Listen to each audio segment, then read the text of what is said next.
안녕하세요. 자, 우리 재생학 지난 시간에 이어서 계속 정부 사업의 공공 사업의 비용 편익 분석에 대해서 살펴보겠습니다. 오늘 이번 시간은 28강이죠. 28강. 일단 이제 이 분석 기법에 대해서는 민간 투자 사업 분석 기법을 그대로 활용합니다. 그래서 순현재 가치법, 내부 수익률법, BC 레이시오법 이런 것들을 이용하는데 이제 그 측정과 할인율 선정은 다릅니다. 그래서 이제 우리 세 번째 이제 공공사업, 정부사업이죠. 정부사업 사업의 편익과 비용의 측정 및 할인율 선정.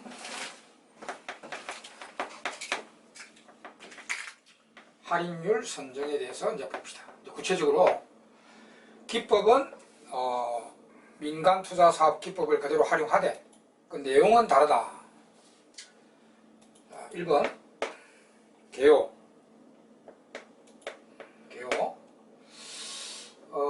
편입, 비용, 그 다음에 할인율. 자, 우리가 이제 NPV법을 이용한다면 간단하게 해서 편입, 비용 1 플러스 이자율에 뭐 N성 이렇게 이제 할인하잖아요. 공공사업이면 요 B가, 자, 이 민간 사업이라면 B가 실질 수익이겠죠. 근데 이제 정부 사업의 요 편익에는 실질 수익을 포함한 수익만이 아닌 실질 수익을 포함한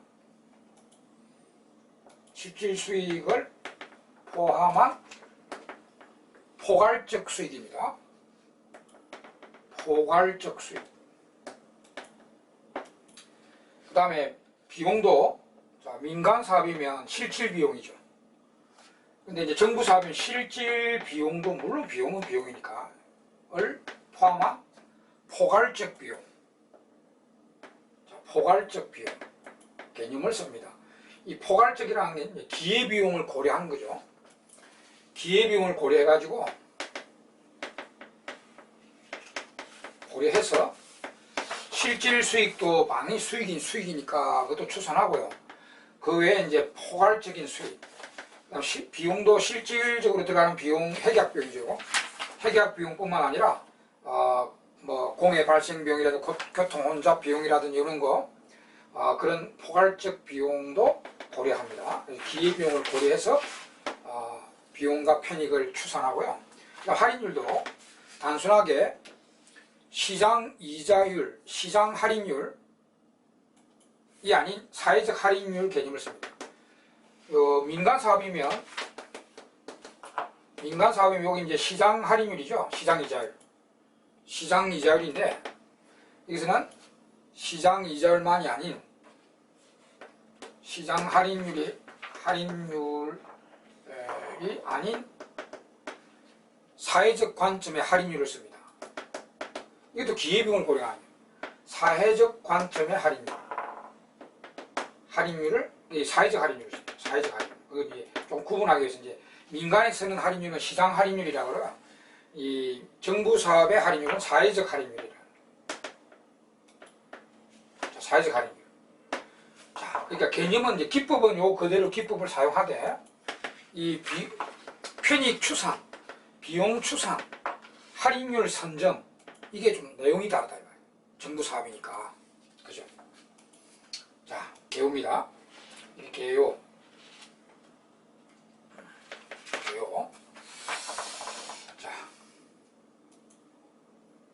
요걸 이제 하나하나 이제 요 세 개. 요거는 같이 이제 공부하시면 되고요. 비용과 편익의 추산에는 실질 수익도 당연히 수익이니까 수익으로 하되 그 외에 포괄적인 수익. 그 다음 비용도 실질 비용, 핵약 비용도 비용이니까 비용 추산하되 그 외에 이제 포괄적 비용과 기회비용을 다 고려해가지고 이런 포괄적 수익, 포괄적 비용을 추산한다는 거고요. 그 다음에 할인율도 그냥 시장 할인율 아닌 시장 이자율이 아닌 사회적 관점이 들어가 있는 사회적 할인율을 사용한다는 거죠. 사회적 할인율을. 여기 내용이 다르다 말이에요. 그럼 요거 세 개 다 측정해서 민간 사업에 쓰는 거하고 다르게 쓴다는 거죠. BC는 편익과 비용은 이제 민간 사업의 실질 수익 포함 더 넓게, 또 실질 비용 포함 더 넓게. 그 다음 할인율은 이제 시장 할인율이 아닌 새로운 개념의 사회적 할인율을 씁니다. 그래서 내용이 다르죠, 그죠? 자, 그럼 저희 두 번째, 먼저 BC의 측정부터. 할인율을 이제 나중에 보고, 사회적 할인율을 어떻게 선정하는지 보고, BC의 측정부터 합니다. 편익과 비용의 측정은 어떻게 할 것인가? 측정.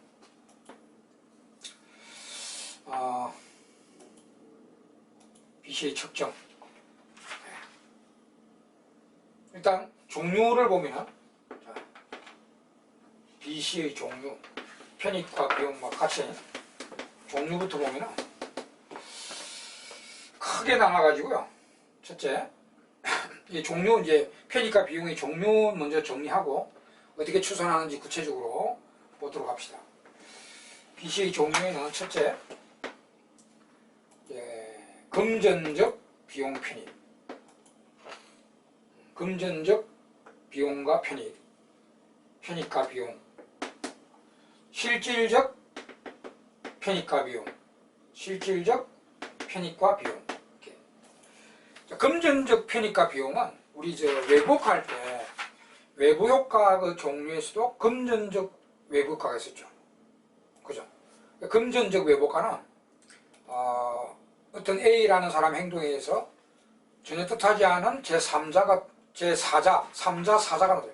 1, 2자는 뭐 A, B 직접 거래 당사자고, A의 행동에 의해서 이익 보는 사람, 손해 보는 사람 한 사람만 생기는 게 아니라 상대가 그 구조 변화가 일어나가지고 같은 금액으로 이제 C가 이익 보고 그 같은 크기에 D가 손해 보는, 이 손해와 이익이 똑같은 금액으로 같이 발생하는, 이게 이제 금전적 외부 효과가 있는데 그거하고 비슷하다 보면 됩니다.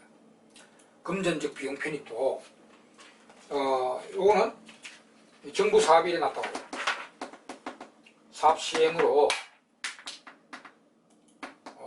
정부 사업 시행에 의해서 이게 이제 상대 가격 구조, 시장 가격, 상대 가격 구조 변화로 구조 변화가 일어나. 상대 가격은 누구는 손해보고 누구는 이익보고 이렇게 발생한다. 상대가 구조 변화가 일어나가지고 어느 한 집단은 이득을 보고 A라는 집단은요 이익을 보고요, B라는 집단은 이 같은 금액입니다. 똑같은 금액으로 손해를 보는 이런 것이 금전적 비용과 편익입니다. 이익은 이제 편익이고 이 손해는 이제 비용인데, 자, 이건 또 똑같이 외부성의 그 예제가 똑같습니다. 정부가 대규모 토목 사업을 시행한다. 자, 대규모 토목 사업을 시행한다. 전국적으로 대규모 예산을 투하해가지고 대규모 토목 사업을 시행했습니다. 그죠? 물론 이제 경제를 살리기 위해서. 그러면 건축 자재 가격이 오르겠죠. 이제 상대가 구조 변화.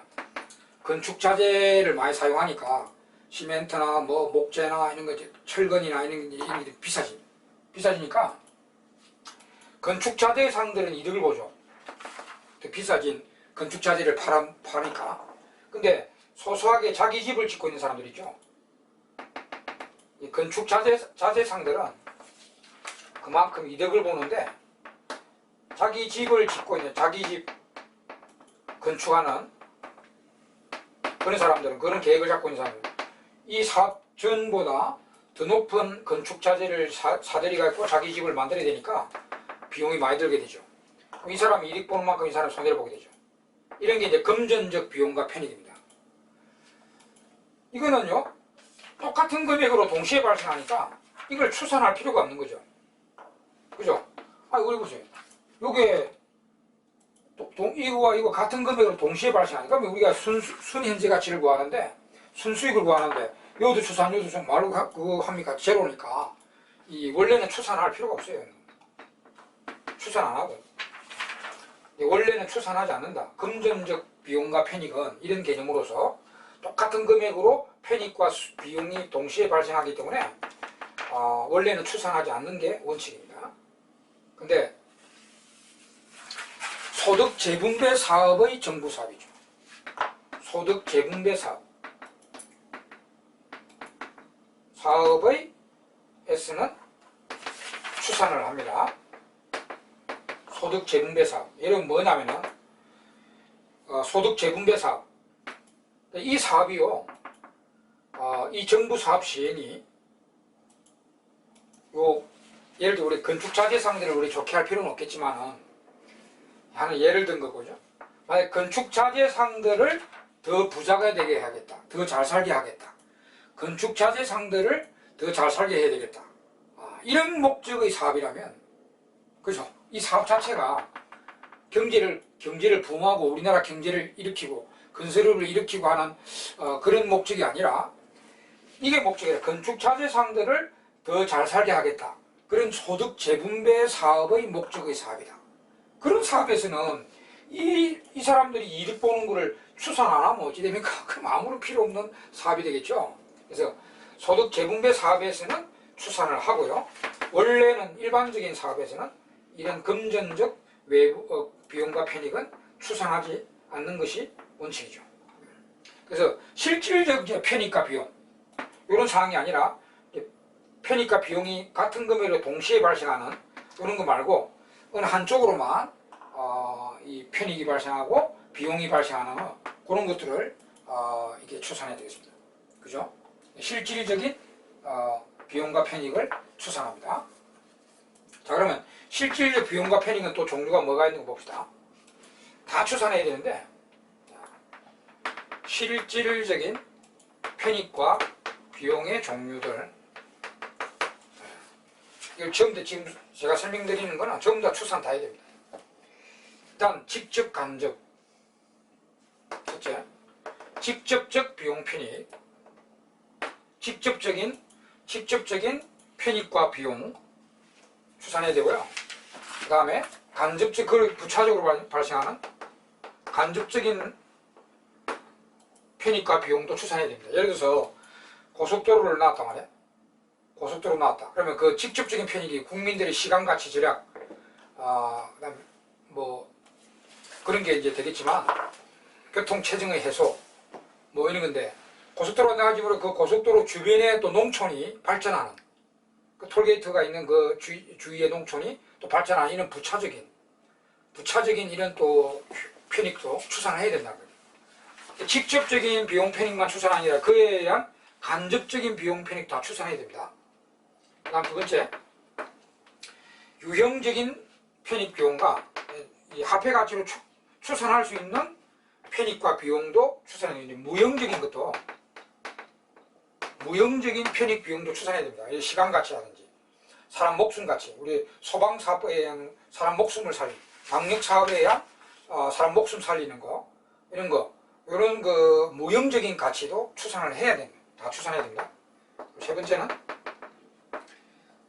중간재적, 최종재적,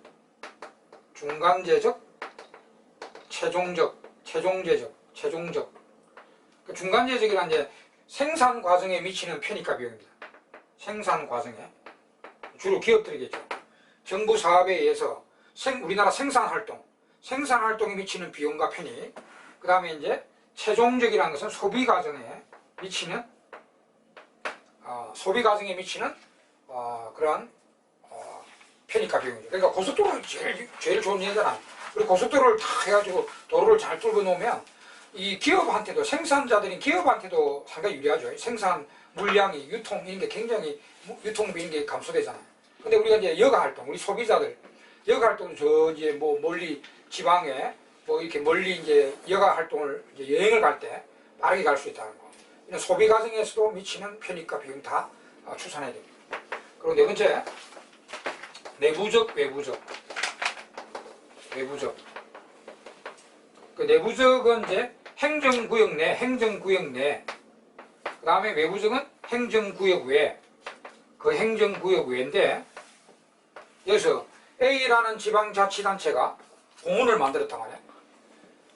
대규모 공원을 A라는 지방자치단체가 공원을 만들었다. 그러면 그 지방자치단 행정구역 내에 주민들이 혜택을 보겠죠. 근데 뭐 다른 지역의 주민들도 그 지역으로 갈 수 있잖아요. 그러니까 다른 지역의 국민들한테, 주민들한테도 미치는 편익, 이런 것도 다 추산해야 된다. 그 행정구역 내에서만 편익이 발생하는 것을 추산할 필요는 그만 딱 추산하는 게 아니고 행정구역 외의 어떤 편익이나 비용도 추산을 해야 된다. 그런 얘기입니다. 그래서 이런 거, 뭐 이런 것들은 간단하게 이런 거 전부 다 추산해야 되는구나 원래는. 그래서 포괄적인 편익, 포괄적인 비용이랍니다. 자, 일단 우리가 비용 편익을 측정, 이제 할인율은 나중에 공부하고요. 비용 편익을 측정하는 데 있어서 이제 구체적으로 어떻게 측정하느냐에 따라 그건 좀 이따 보실 거고요. 이제 종류부터 먼저 합니다. 비용이든 편익이 똑같아요. 편익과 비용의 이제 종류에서 먼저 금전적 편익과 비용, 실질적 편익과 비용이 있는데, 이 금전적 편익과 비용, 우리 외국가의 그 금전적 외국가와 똑같이 생각하시면 됩니다. 일단 정부 사업의 시행에서 똑같은 금액으로 이익과 손해가 동시에 A 집단과 B 집단이 동시에 발생할 때 이 상대가 구조 변화가 일어나가지고, 그러니까 예를 들었잖아요. 건축자재 사항은 이익을 보고 자기 집 건축을 짓는 사람은 높은 건축 비용이 되니까 손해를 보죠. 그 건축자재 가격이 올라간 그만큼 정부의 대규모 토목 사업 시행으로 이런 거는 이제 추산할 필요가 없다. 이거 여기 넣고 여기 넣었다 말이에요. 여기 넣고 여기 넣으니까 플러스 제로니까 뭐 추산할 필요가 뭐 있나. 근데 반드시 소득 재분배 사업에서는 추산해야 됩니다. A 집단을 꼭 좋게 만들겠다는 그런 그 소득 재분배 사업에서는 이런 이익을 갖다 추산을 안 하면 아무 필요 없는 사업이죠. 그리고 이제 실질적 비용 편익만 이렇게 추산을 하는데, 거기에는 또 이제 직접 간접, 유형, 무형, 중간재적, 최종적이 행정구역 내, 행정구역 외에 발생하는 비용 편익을 전부 다 추산해야 됩니다. 원래는 다 추산해야 됩니다. 자, 그 다음에 이제 실제로 BC의 측정을 어떻게 하느냐 봅시다. 종류를 봤고요. 그 다음에 비용과 편익의 측정. 자, 2번 편익과 비용, 편익 비용 똑같이 적용됩니다. 측정을 어떻게 하느냐. 자, 측정. 일단 시장이 완전 경쟁 시장입니다. 자, 우리가 완전 경쟁이 또 나왔네. 물론 현실에는 완전 경쟁이 없죠. 완전 경쟁이 없는데 또 항상 기본 시장이 완전 경쟁이면, 시장이 완경 시장이면 이 비용과 편익 이제 어쨌든 화폐 가치로 추산해야 될 거 아닙니까? 무형적이든 유형적이든 화폐 가치로 추산해야 되는데 그 기준이 되는 게 뭘까요? 시장이 완전 경쟁이면 가격을 바로 사용합니다. 시장 가격을 바로 사용합니다. 시장 가격 P를 그대로 사용하면 됩니다. 시장 가격 그대로 사용합니다. 왜? 완전 경쟁 시장이면 효율적인 시장입니다. 이 완전 경쟁 시장의 가격은 한계 비용과 일치되기 때문이죠. 이 한계 비용이 이게 경제학에서 앞에서 누누이 말씀드렸다시피 한계 비용이 그 재화의 진정한 가치를 반영하는 한계 기회비용 아닙니까? 그 재화를 한 단위 더 추가로 만들 때 추가되는 비용이죠. 물론 이 비용은 다 기회비용입니다. 실질 비용 포함한 기회비용인데 이 한계 비용이 그 재화의 진정한 가치를 반영합니다. 그래서 완전 경쟁 시장이면 시장 가격이 바로 한계 비용하고 일치되기 때문에 시장 가격을 그대로 가지고 계산하면 됩니다. 시장이 완전 경쟁이면. 근데 완전 경쟁이 현재 기본으로 하고 완전 경쟁이 없단 말입니다. 시장이 완전 경쟁이면 그런데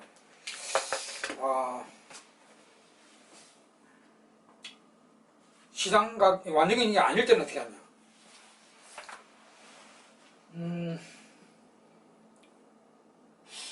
이것도 이거 참 시장이 완전 경쟁이 아닐 때가 다음이고, 만약에 이 경우도 사업 시행 전에 시행 전후에 가격이 바뀌는 경우 있죠. P가 변할 경우는 어떻게 해야 되는가? P가 변할 경우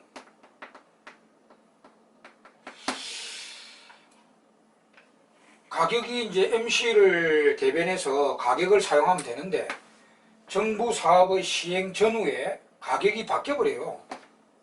그러면 바뀌기 전에 가격을 사용해야 되느냐? 바뀐 이후의 가격을 사용해야 되느냐, 이게 문제가 또 들어오죠. 어느 것도 뭐 타당하진 않는데, 당연히 이런 경우는 이제 또 두 가지 방법이 있는데, 바뀌기 전과 바뀐 후의 가격의 가중평균을 할 수도 있고요. 그 다음에 두 번째는 혹은 바뀌기 전이나 바뀐 후의 가격이 다 타당하지 않게 아예 다른 개념. 네. 잉여의 크기 변화. 우리 이제 사업을 시행하면 가격이 이렇게 내려가면, 예를 들어서 뭐 정부가 개간 사업에 의해서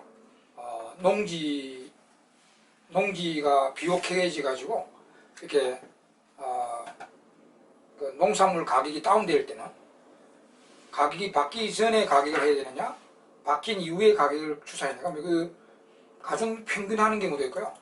그다음에 이것도 아니고 저것도 아니니까 그건 아예 잉여성가로서 소비자잉여나 뭐 생산된 잉여, 우리 잉여 변화 폭을 알 수 있잖아요. 잉여 변화 폭으로, 잉여 변화 크기로 측정을 하든지, 뭐 이 두 가지 방법이 있습니다. 가중 평균 내리든지, 피가 안 변하면 피를 그대로 사용하면 되는데, 변화하는 경우는 변하기 전과 변한 후에 가격을 다 가중 평균해서 하든지, 아니면 이것도 아니고 저것도 아니고 가격이 아닌 잉여 변화 크기로 측정해서 이제 편익으로 측정하는 이런 방법이 있을 것입니다. 자, 이게 이제 시장이 완전 경쟁이라면 이렇게 하면 되고요. 시장이 이제 보통 불안정 경쟁이죠. 불안정 경쟁일 때는 어떻게 하느냐? 자, 그러면 시장이 불안정 경쟁이 현실인데 어떻게 하느냐?